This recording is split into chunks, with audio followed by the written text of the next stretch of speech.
Are you ready? Hey, everybody. Hey, Pop. Hello, everybody. People in the back. Welcome, everybody. Welcome to the Inner Loop. Welcome, everybody. Welcome to the Inner Loop. Without further ado. Okay, so without further ado, we're going to get started. We should get started. We're Yeah. rambling. I'm rambling. We're going to get started.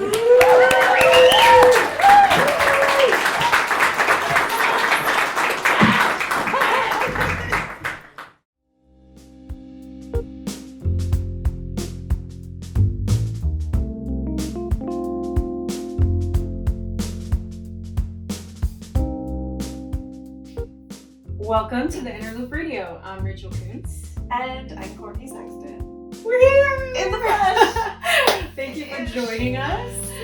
If you haven't already, please remember to subscribe to our podcast, this podcast. Leave us a review and check out our website at theinnerloop.org. For any new listeners out there, here on the Inner Loop Radio, we delve into all things creative writing, whether that be inspiration or craft, publishing or editing, how to make a living, or just how we all sit down each day in front of an empty Pages. Sometimes we play clips of local writers reading their work at our monthly reading series that has been virtual for the past year. Other times we invite those writers as well as other members of the literary community to join our discussion. On today's show, Courtney and I are celebrating the end of quarantine. I mean, where's the champagne though you promised? I know! She was like, you want champagne? And then I didn't have. So maybe it's just a little premature. Maybe. We're celebrating the That slow opening. Yeah.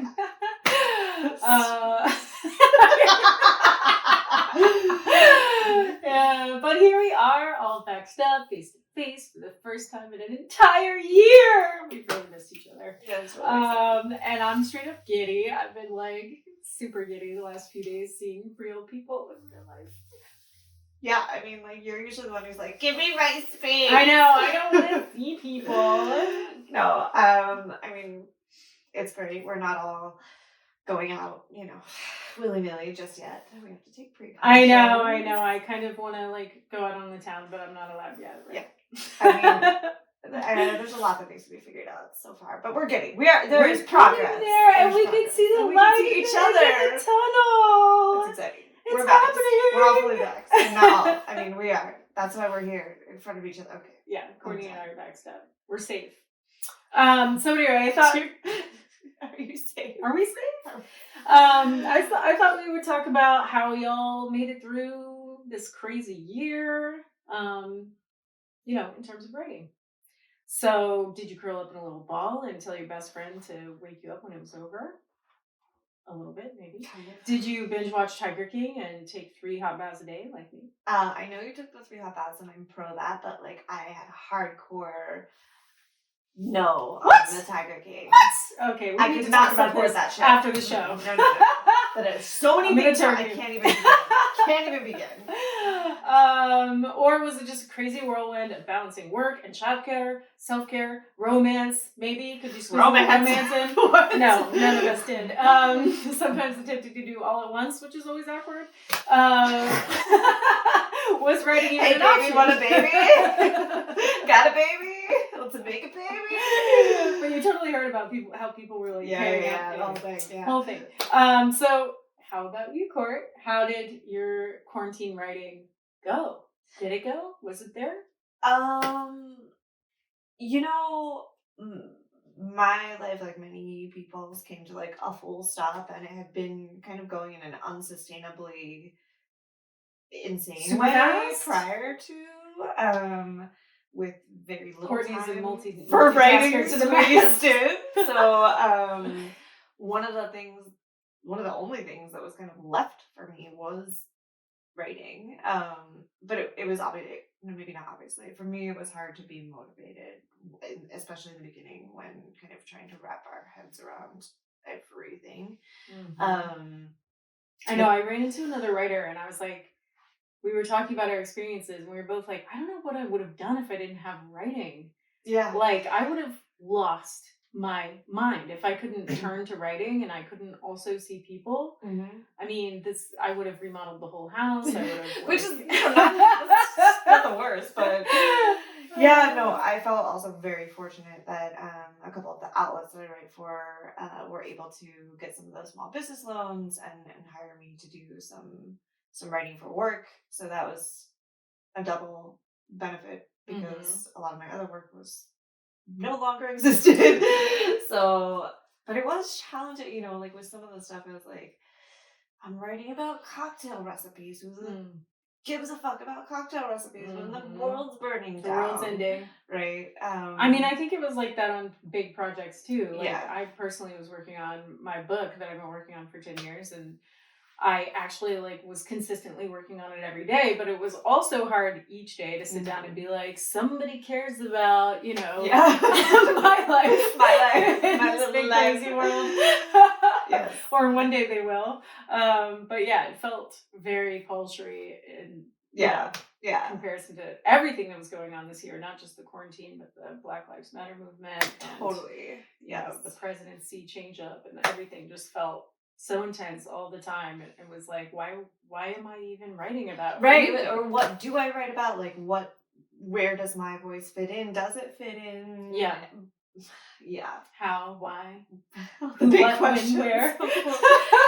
Yeah. No, and then I mean over the last summer I did a lot of science writing, and that was great. That actually kept me, as you were saying, sane. Yeah, I wanted to hear what it was like to do your, you know, writing assignments on a virtual basis. Did it feel different? That was it was, so what I was working on at that point was a fellowship that was meant to be structured, having like science writers in a newsroom all over the country, and I was with Smithsonian Magazine, which I live here in DC, so that was a hometown for me, but the whole program went virtual, obviously. Right.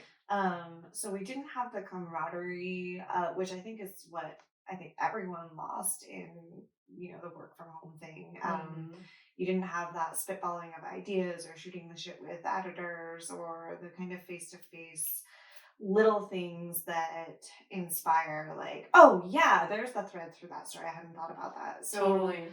Finding ways to adapt to that and not feeling siloed, especially for stuff that I'm like, yeah, I've done science writing for a long time, but a lot of this stuff and the style were things that I hadn't done before, so I needed guidance. Yeah. And it is always like I feel like it's something that you forget as a writer, that talking about things out loud is actually extremely fruitful. Totally. You know, like I've been like slogging away in the book by myself, obviously, in the quarantine. But then on the occasion that I go to my partner and I'm like, you know, here's an aspect of the book I've been working on, or an idea I had, and it's not fully fleshed out, and it would normally take me like 5 days of walking to sort it out inside my own head. Stupid little pandemic walk. Just keep walking. It took 5 minutes talking about it out loud with my partner, and I'm like, God, you forget how important it is to, like, you know, get things out, even if they're not fully fleshed out, because I'm that kind of writer who waits until everything is perfect in my head like start writing. One of those. But talking is such a, you know, important part of writing. Yes, what I would say. Yeah. And I would think so, especially for these bigger heavy articles. Yeah. So we used Slack a lot. I was very anti-Slack pre-COVID. I know you were. I've been converted. That was very helpful. A lot of virtual meetings. I will say editors made themselves very accessible, which was awesome. Yeah, like, I could ping them at times. And then, like, for my other just like creative writing, I had a couple pieces I was working on. I lost my grandmother last spring, not from COVID, but in the height of COVID, and that was a weird thing. But I had kind of ended up writing a personal essay for the first time that I felt really good about, for the first time in a long time. And congratulations. Thank you. Had a similarly, like, had to reach out to a friend, actually Tim Denebi, who was one of our featured readers in the past, a great nonfiction reader, and I was like, hey, can you just read this, because I don't know. There's like all these things happening in the world and in my head, and is this even anything? So yeah, I mean, I think I probably did somehow on average more writing than I've done in a while. But it was a struggle every minute of it. Oh, well, what else is I there mean, it about always writing? is, right? But like in a different way. Yeah, no, I feel you. And I think what you're saying is reminding me of our events, which had to go virtual all last year. And I just feel like there was a trade-off because you lose the intimacy of being face-to-face with other writers, which is such a magical experience. But what you get in return is accessibility. You get to access writers from around the world, different locations. Our friends in New York and people who are reading their families across the globe could tune in and listen. Yeah, that was really awesome. And yeah, so there's this interesting trade-off where it's like, you want the intimacy, but you do get a little something in return. Sure.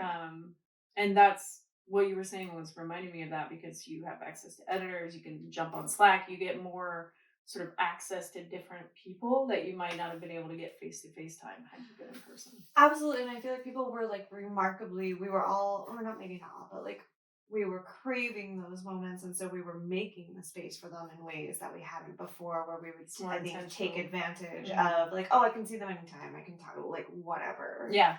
Get away from me, don't look at me, I hate mornings. Right, exactly. So I usually am in person.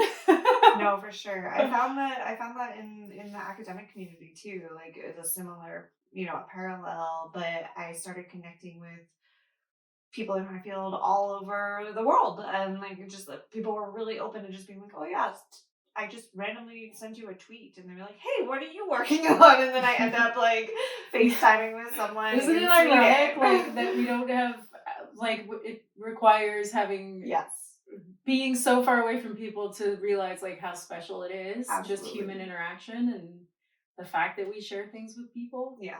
And it's like, another writer, let's chat. Oh my God, you write too? Cool. This is so cool.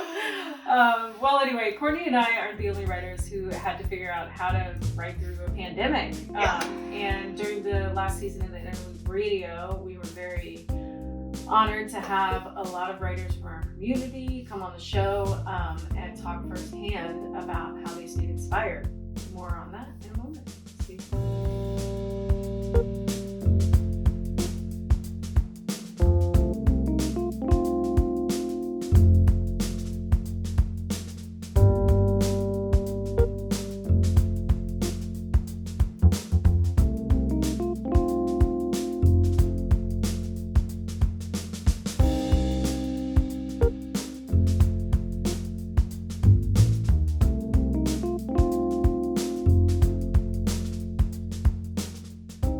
Welcome back to the Interlude Radio. We've been discussing how we all made it through the quarantine as writers, and now we'd like to turn to our community.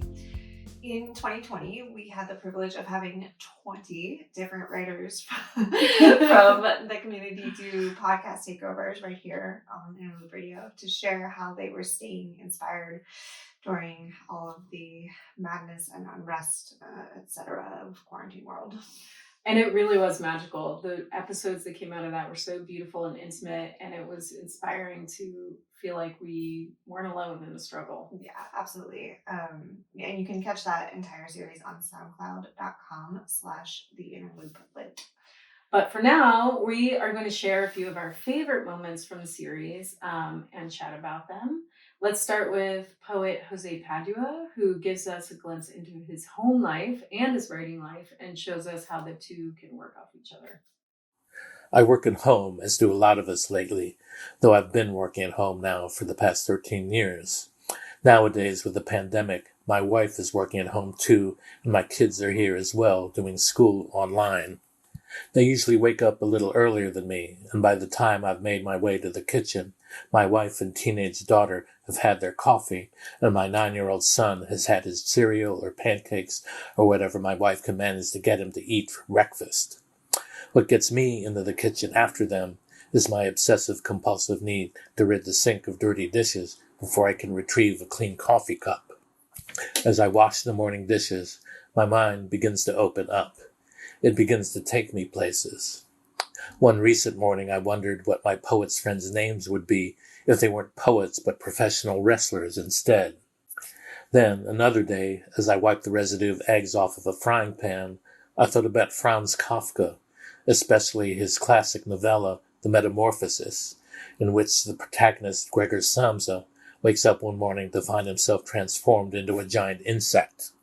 I continued with this line of thought, wondering how Samsa might have found himself transformed in this manner when an invention and the opening of a poem came to me. So I would say that I relate to Jose in that like my number 2 activity for inspiration is doing dishes. Is it really? Walking and dishes. Walking first and then dishes. That's amazing. Yeah, you know what? I really don't mind. We have a dishwasher, but like I almost prefer doing dishes by hand because it's very meditative. It is so meditative. Yeah. And you know what they say about like distracting the right brain? Yeah. Or whichever brain? The Yes. bad brain? The bad brain? What? I'm kidding. No, I'm no, no. kidding. I just mean like because I'm very OCD and Yes. like Yes. he's saying, and Yeah, so yeah. it distracts the perfectionist part of you, So that you can let it wander. Yeah, and your mind wanders. Yeah. And I just really loved that clip, not only because it gave us like an intimate look into his life, Yeah. but that it was like so demonstrative of being able to be inspired The in process. like the mundanity of Yes. quarantine. Like we're all just stuck in the same 4 walls basically. Yeah. Like trying to figure out how to like And think does lofty that, thoughts. I mean, for him, it seems like it almost like forced creativity differently. Like it's like you have to let your imagination do something because there's nothing else to do, right? Like Yeah. it's like, what if my poet friends have superhero names or wrestler names, you know? And it's like that's random. Yeah. I also love that because Jose takes these really cool photos of just like common things throughout the day and His throughout photos his are life. so great. Yeah. Right? And pairing them with the words is, I'm just thinking in my mind about it. Anyway, yeah, Totally. it's a great one. Go. Well, next we are going to hear how nonfiction writer Kyoko Mori balances the uncertainty of writing with a stable routine. So kind of along the same lines. alley. Yes. I have a simpler relationship with exercise than with my writing. It's something I do every day that I enjoy in a straightforward, mindless way. Even on a really cold or hot day, I look forward to going outside to run. And weightlifting is satisfying for its steady feeling of accomplishment. By the time I'm sitting down with my coffee, a bowl of blueberries and yogurt, like the 2 cats I live with, I eat the same things every morning. I'm ready to plunge back into my writing. Writing is more like swimming than it is like running. The activity feels at once natural and completely unnatural. When it's going well, I feel like I could almost breathe underwater. When it's not, I become extremely aware of the fact that I can only breathe when my head comes out. I have to simultaneously explore what's in my head and scrutinize what's on the page. I cannot decide which is more overwhelming, the words on the page or the thoughts in my head. I picture myself diving into a pool to swim a lap, jumping out and plunging into the ocean, crawling out to return to the pool over and over again. Even though I'm totally stationary at my desk, I feel more exhausted than I do after a long run. I don't write every day because I need to have a long stretch of time in order to focus. On the days I write, that's pretty much all I do. I never was much of a multitasker anyway. Besides, in order to embrace uncertainty in my writing, I need stability. Starting the day the same way, eating the same breakfast, sitting down at the same desk where I wrote the last essay, story, or book that I'd finished. I've only had 2 writing desks in nearly 40 years. Yeah, no, I relate. It's funny on like some levels and not with that with Kyoko. Like, first of all, I love the swimming and underwater like Metaphor? breathing analogy. Yeah, Oh, or metaphor. Yeah, whatever. It's so perfect. So perfect. But I do totally get I'm also like a not write every day, but write in long spurts person, and I have these routines that I do that put me in. Which is that scientifically proven, by the way. Like I'm like, this is my writing sweater. This is the place where I go to do writing, and it's like those cues of the environment that really tell me, 100%. okay, here's how you're going to be productive. Yeah, I totally utilized that over the past year because I worked from home for a long time, right before the quarantine, and I was not writing at all. Yeah, and every time I would sit down at the computer, my brain would go into like get shit done mode. Yes. And so I would like look at the calendar and my to-do list and like my emails and start checking things off the list, and that was the mode that I got into. So I ended up buying 2 desks or buying a new desk, which is actually just a little roll top desk. Okay. But I designated a space in the office, which was just for writing. Okay. And then I have like a do get shit all done kind of desk. tasks. Yeah. Yeah. And it worked. Like, all you have to do is just keep at it and Yeah. and make sure you don't do anything else. In that space. Or with the routine, like you're saying, Mhm. put the sweater on, do the thing, and Kyoko is saying like she does this and then this and then this, the same and breakfast. your mind will it's like a shortcut to get your Mhm. mind get you in the mood and get your mind in the right space. So yeah, I mean that, and like exercising. Totally. Like, I've learned to love. I used to hate all like exercising, but I've learned to love it as a writer because it's like one thing that's so straightforward. Like, I used to love math for this reason. It's like 1 + 1 is 2. Until you get to like Well, you know, the we're not crazy talking about shit. like non-Euclidean geometry. Like, oh my god, Which I also love, by the way. Count 2 and stuff. I was like, but why? Though? It used to be so know straightforward. why. It used to just be. Now why? Yes. But yeah, just the simplicity. Again, the repetitive movement, and your body comes to expect that too. I think about it in yoga. You know, as you're doing it daily. You know, I lapse with my practice. I go in and out of it, but when I find that when I'm doing it regularly, your body knows the movement before you've even thought about it. Totally. Yeah. And the other thing is it like teaches you endurance, Mhm. which is totally translatable to writing. You can because do writing, anything for a minute. just You can like, do oh my anything god, for 2 minutes. You Yeah. can do anything for and you're for like, a year. I have to just like stop thinking about the end and think about the next step and the next step. And I just feel like learning endurance, surprisingly, physical endurance and mental endurance is like the same muscle. Totally. Yeah. Bring it on. We're in. We're in for that. We're ready for this. So we heard from a poet and a nonfiction writer, and now we have fiction writer Rion Amilcar. I get it wrong every time. Rion Scott, everybody. Rion Scott. Rion Amilcar Scott. He talks about how we can go easy on ourselves while still continuing the impulse to write, which is important. So what I came to, the understanding that I came to was that I'm just gonna write a sentence a day. I'm gonna write in my journal about my life and about how I feel. And when it comes to fiction, I'm just gonna write a sentence. It might be more than a sentence. This writing prompt that I did, thanks to this podcast, I wrote more than a sentence. So I'm done with my quota for the day. But when it comes to fiction, I'm gonna write a sentence. And when I started doing that, I wrote a really great sentence the day, and I was satisfied and happy. The next day, I wrote a pretty mediocre sentence. I think the day after that, yesterday, I wrote a terrible sentence, but it was true. It was how I felt. And it's fine. If it ever appears in my final work, it'll be worked over. The other thing is, I've been working on so many different projects. I decided, with this novel that I'm working on, I'm just working on the prologue right now. So I'm not gonna worry about anything else. I'm not gonna worry about the whole scope of it. It's just the prologue. If I'm writing a short story, it's just it's just a sentence at a time. I'm writing these sentences, and that's fine. That's gone a long way to easing my anxiety, easing my easing any frustration that I've had with myself. And it's all about taking it easy on yourself. I have really good at beating up myself. Really good at saying, "Hey, you haven't written.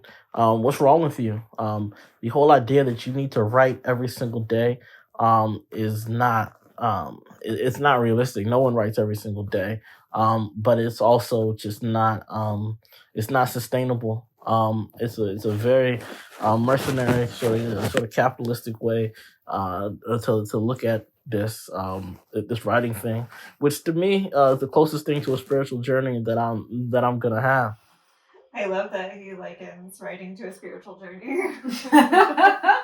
But it is, because there are like phases in that, right? Where it's like there's doubt, there's 100% passion, there's rebirth, yada yada yada. Anyway, but yeah, I can totally relate to being really good at beating myself up. I think that's just writers are masochists, like sort of right. No, but I love that. My favorite thing about Rion's episode was that he talked a lot about all the different things that were inspiring him, like music and TV shows and books that he's reading, and just allowing himself to like draw inspiration from everything instead of feeling the pressure that you have to be reading like 5 books a week. You have to be writing every day. Like he's saying, that's like a very capitalistic way of looking at it, which our society like really drives us toward.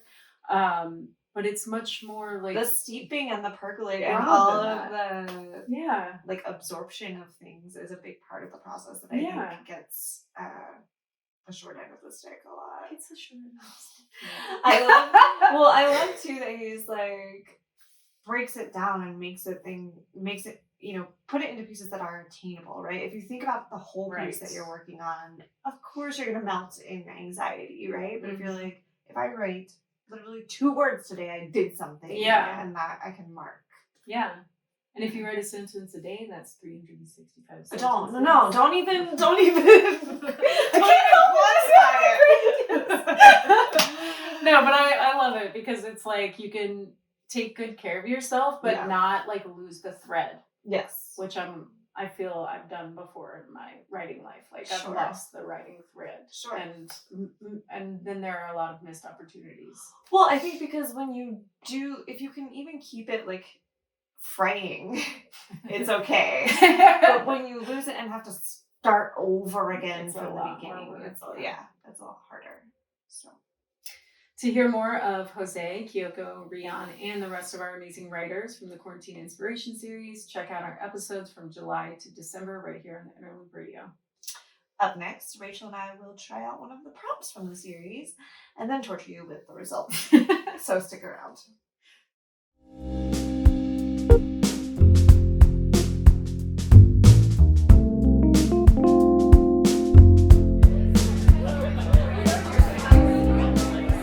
Gather,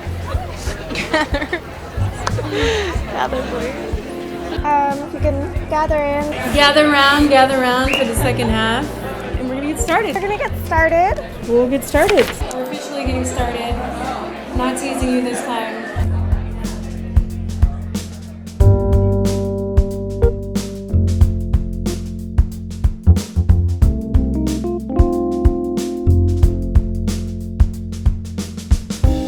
Welcome back to the Interlude Radio. Now for the interactive part of the program, writing prompts. Honestly, I've missed this. I knew it. I mean, I don't like it like when we're doing it, but then like afterwards, I've actually ended up writing a couple of pieces that have come from them. So. Right? I've totally incorporated some of them into my book. Yeah.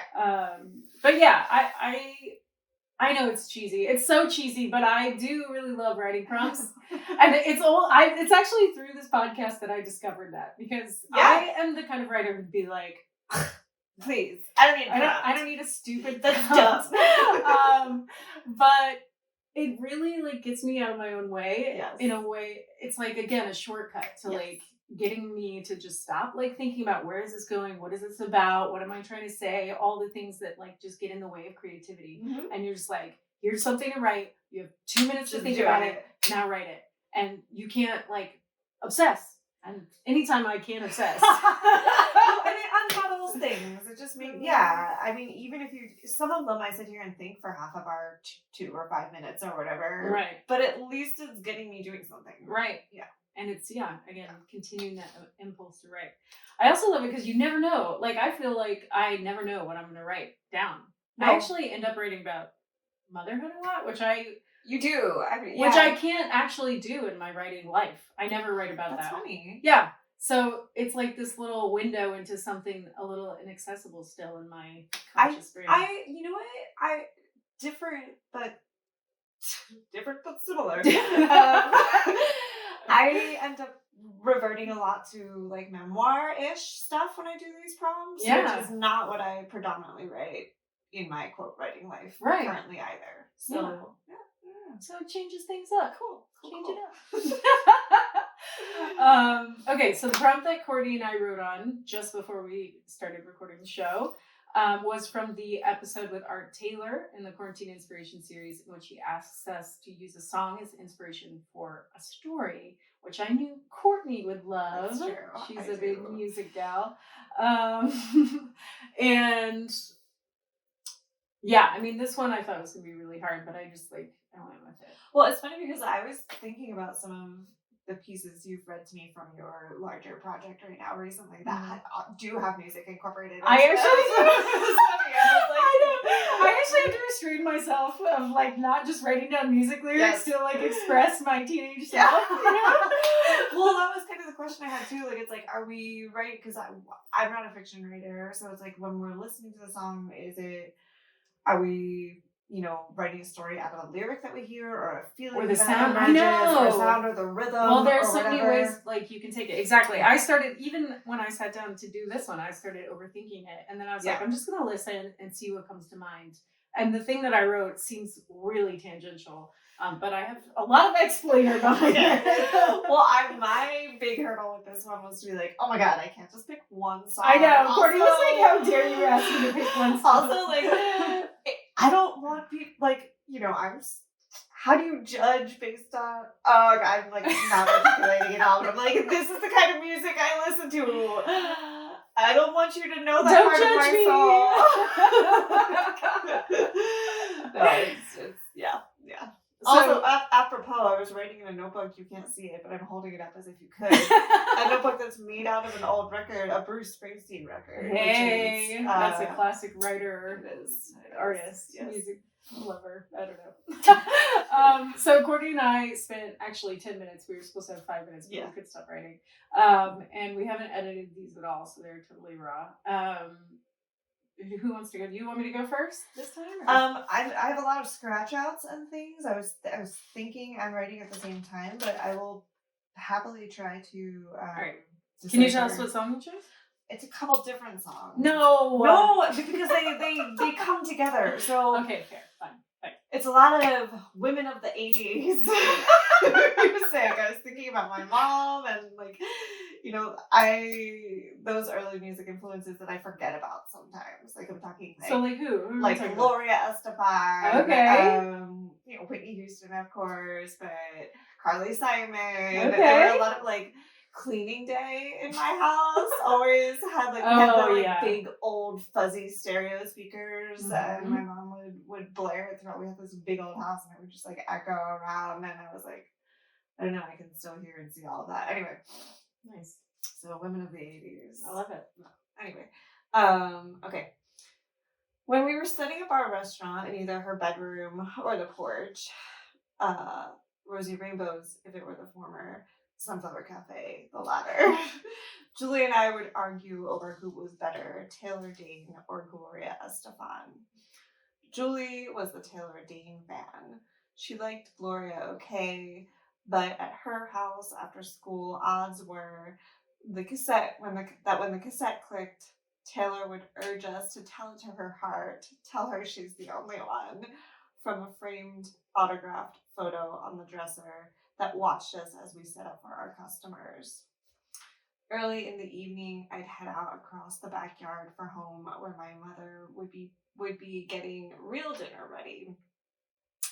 And this is where I trail off, and it's something about thinking about how we would later take a ride in the Miata with the top down if it were warm enough to pick up my brother from soccer practice, and the smell of honeysuckle would filter over us as Carly Simon sang, "Me and Jenny twinkle like Crystal and Penny." Lovely. I like your memoir. There's something in there. There's something there. It's so funny in my memoir. You always write the first draft. It's such garbage. But I end up cutting things out and then going back and putting them back in. Oh yeah. But a revised version. But I realize, all the things that you put in is for a reason. Even though you don't know why yet. Mm-hmm. And you need to figure it out and go back and make it more purposeful. But I just realized none of it do I really want to cut. I just want to refine and figure out why my brain went there. Yeah. But anyway, that was a lovely little glimpse into this baby Court. Okay, so I chose The Weeknd. This one's for you, Courtney. Everyone, we're sorry we're laughing so much. This is a inside joke. Inside joke. No, Courtney had no idea who the weekend was. Well, I didn't know. I had which is no just idea. unacceptable. And I had to explain. But anyway, I love. I knew a lot of their music. I just didn't know who they were. You just didn't know that it was them. Yes. Him. I guess. I don't know. So anyway, I chose his cover of Dirty Diana by Michael Jackson. Okay. Because I love that song. Because I feel like while he's singing it, he does a verse. He does like the first third of it, a la Michael Jackson, just to be like, I can do that. Just so you know. Just in case you were like tuning in to see if this was possible. Yes, okay. I can sound just like Michael. And then the second third, he does it in his classic voice. Awesome. And style.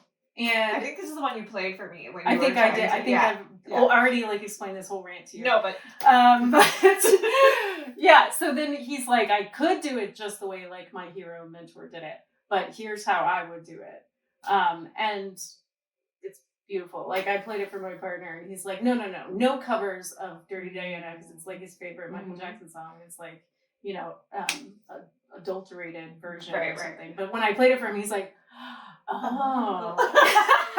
Well, and I love that idea of homage, right? And I think we do exactly that as writers too, right? We're constantly trying to emulate those writers who we adore. And it's such a big part of the journey as a writer to practice emulating and then figure out how you and then branching out from that. You have to realize like that's not where you stop. Right. There's another step. Right. So, and you're different. You have something else to offer. And it's the selfhood. Okay, so that's how you're connecting with the weekend. So that's you're connecting the threads because this is going to seem so tangential, but you've already done it. Okay, you've already explained the connection. Great. My daughter looks in the mirror and says, "I don't like my hair. I want hair like Elsa." My stomach falls. How do I respond? I thought I'd have more time to contemplate how to keep my daughter from tumbling down the familiar path of self-hatred. I'd be able to utilize carefully crafted TV shows, music, books, movies, cultural icons to teach her to appreciate herself. She's 3, mixed race, with light brown tendrils of curls and natural sun-kissed ends. Of course, I think she's beautiful. Of course, my opinion doesn't matter. How do I distill the complexities of selfhood into a single, understandable concept for a toddler who still sees everything in 2 dimensions? I am one thing to her, mother. It will take decades for her to understand that I am also woman, writer, daughter, sister, neighbor, friend, beautiful, ugly, delighted, angry, vengeful and creative, loving and dangerous. That the self that I am is 1,000 million layers of heroes like Elsa, discarded selves, and newly adopted versions of me. How do I convey what selfhood is and why it's lovable? You want blonde, straight hair so you can look like Elsa, I repeat her wish out loud, turning to her reflection in the mirror. Yes, she says. But if you look like Elsa, who will look like Jordan? I ask her. She looks thoughtfully at herself, a smirk creeping across her face. I love that. That was like a perfect mom moment.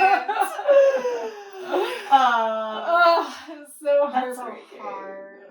So hard. I love the moment in there when you said about discarded selves, right? Because we are in a sense always reinventing, and sometimes for better, sometimes for worse, or whatever. But those vestiges of us, but they're all still there. They're all, exactly like under the surface, exactly.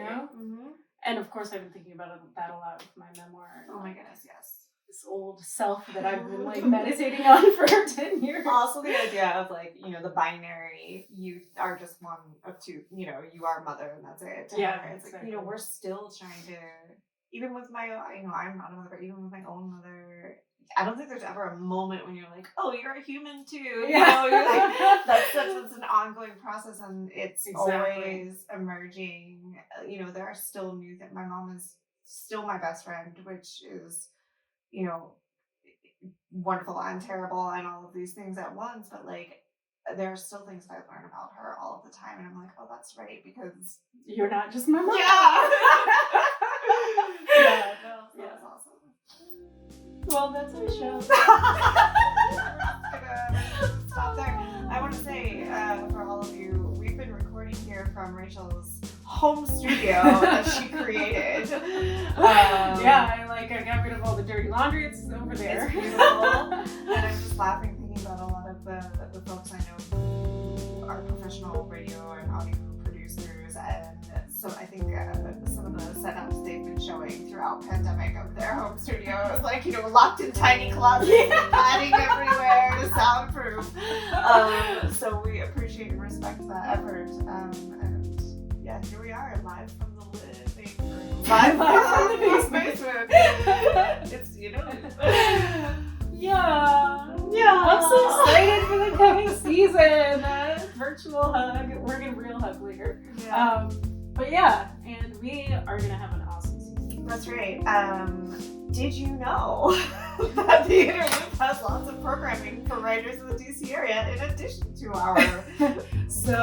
So much. We do readings, retreats, workshops, a summer residency, and much more.